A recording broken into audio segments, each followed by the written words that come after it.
Okay everybody, today I wanted to do a little bug out family group video. So there are currently a couple different variants of the Benchmade Bugout. This beautiful one here, I have an independent video of it. This is the Bugout Gold class. All the model numbers will be in the descriptions. I'm not going to go through all of them in the video. Basically, once a year, Benchmade takes one knife and really tricks it out.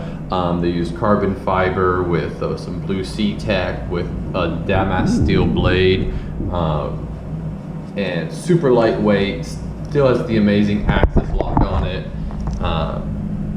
Absolutely amazing knife, and check website for current prices, but that's definitely there. That is a collector grade bug out.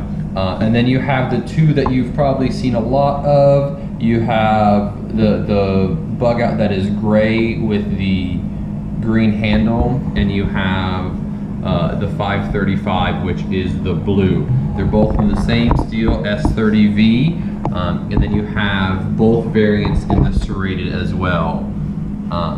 They do a little serration. They do a great job on them. And so basically the only difference between these two variants are color and the finish on the blade. The blue, the 535, has a nice little satin finish, and the gray, they call it gray because the blade is gray, not because the handle is gray. And then the color of the spacers and thumb studs, these are gold, and with the thumb stud of gold, and the blue one has the blue and the blue in the back.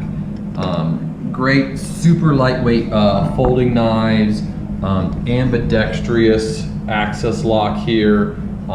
Daniel just started carrying one of these, so don't be surprised if in about 6 months he does like a 6-month bug out review, and we'll get that posted as well. But these are the variants of the bug out we currently have. There's 4 of them currently, and absolutely gorgeous. Well, 4 or 5 technically if you count the serrated and the blue. There you go.